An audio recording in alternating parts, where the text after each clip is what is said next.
When Enoch left the earth, he passed the sun, the moon, and a wall of hailstones on fire. Then he saw a throne made of ice, and sitting on it was something no living person was ever meant to see. You think the Bible only speaks of one heaven? But the Book of Enoch describes 7 heavens, with each of them having strange beings unlike anything ever seen on earth before. In this video, we'll walk through all 7 heavens, all the way to the throne, and what waited for him at the very top that almost nobody talks about. After 2 angels came for Enoch while he slept, the text says their faces shone like the sun. Their wings shone brighter than gold. They lifted him up, and the ground disappeared below him. Enoch was 365 years old. He did not know yet that he was about to walk through 7 doors that most humans never even hear about, or that he would not come back down the same man. The first heaven was water and cold. Enoch saw an ocean bigger than any sea on earth. Above it sat a layer of thin air. Below that were storerooms with real walls holding snow, ice, frost, and dew. Angels stood guard at each one. They opened the doors and let the weather out onto the earth only when they were told to. Rain did not just happen, someone released it. And that was only the first door. But the second heaven is where the story turns dark. It had no light at all. Enoch described a darkness deeper than any night on earth, and hanging in that darkness were prisoners, angels who had disobeyed. They were chained and wept. When they saw Enoch, they begged him to speak for them, to write God a letter asking for mercy. Enoch said no. He was only a man. He did not know his own fate yet, so how could he decide theirs? He left them chained in the dark. Then the third heaven split in 2. And this is where it gets confusing. One half was the garden, warm air and sweet smell, a tree standing at the center that glowed gold and red. 4 rivers flowed from its roots. One was milk, one was honey, one was wine, and one was oil. This was where God rested when he visited. But turn the other way, and the same heaven turned into ice and fire and screaming. Cold enough to burn, angels with no mercy stood watch over people who had lived without kindness on earth. Paradise and punishment sitting on the same level, facing each other. Heaven and its opposite, one wall apart. Now here's where it got strange. The 4th heaven ran the sky itself, and the numbers in this part barely make sense. Enoch was shown 12 massive gates, 6 where the sun rose, and 6 where it set. Each gate was over 60 stadia wide. That was roughly the size of a small city. The sun did not move on its own. 15,000 angels pushed it through the day. At night, that number jumped to 10 million, guiding it through a hidden path under the world so it could rise again in the morning. And the sun was not the strangest thing up there. Living in this heaven were creatures called Chalkidri. Enoch said they were massive. They had the head of a crocodile, legs of a lion, 12 wings each, and skin that shifted color like a rainbow. Every morning they sang, and their song was what made the sun rise. Birds on earth heard it and woke up. Nobody would expect to find something like that guarding daylight, but it was written right there in one of the oldest heavens in the text. The 5th heaven was quiet. This was where the leaders of the fallen angels sat, not chained like the ones below, just still. Their faces showed shame instead of anger. They had started the rebellion that corrupted the earth, and now they could not even join the songs the other angels sang to God. When Enoch spoke to them, they finally broke their silence and sang back. For a moment, something that was broken got a small piece of itself returned. But Enoch could not stay. 2 doors were still ahead of him. The 6th heaven was where the real management happened. And this is the part that sounds less like a myth and more like a control room. 7 groups of archangels lived here, and their job was huge. They steered the stars, controlled the moon's changing shape, and kept the seasons on schedule.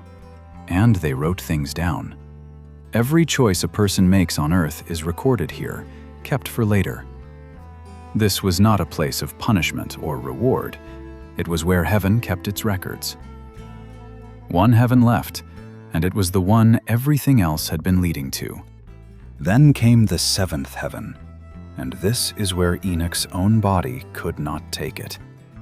He said light hit him so hard he fell down, terrified, unable to stand. Fire-colored armies surrounded him. Cherubim, seraphim, thrones, and strange wheeled beings covered in eyes that never stopped watching. 9 full ranks of them, singing without pause. His own guides had to lift him back up because his legs would not hold him anymore. From here, far in the distance, he was finally shown where the throne sat. He was not allowed close.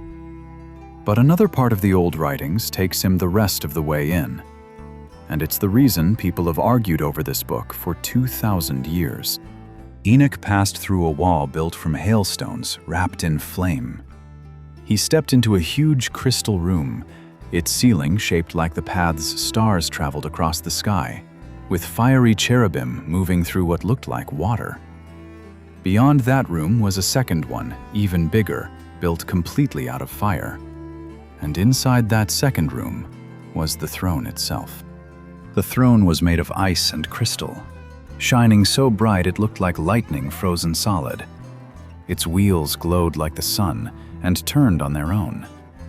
Underneath it, rivers of fire poured out, so hot that no angel and no human could look straight at them.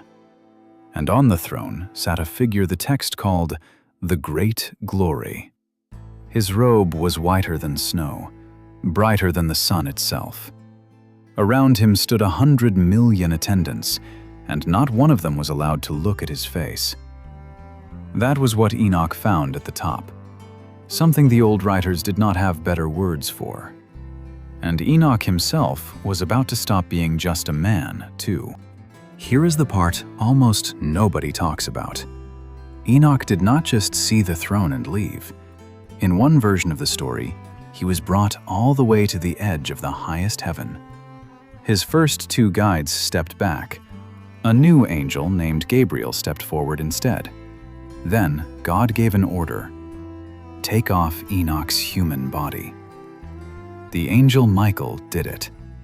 Enoch was stripped of his mortal skin, covered in holy oil from the same tree that grew in the 3rd heaven, and dressed in what the text calls garments of glory.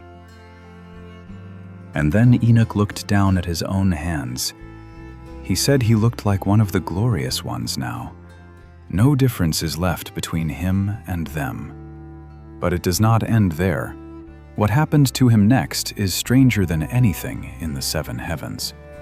In an even later text, this change went further. Enoch's body was described as turning into pure flame. His veins became fire. His eyelashes became lightning. His eyes became burning torches.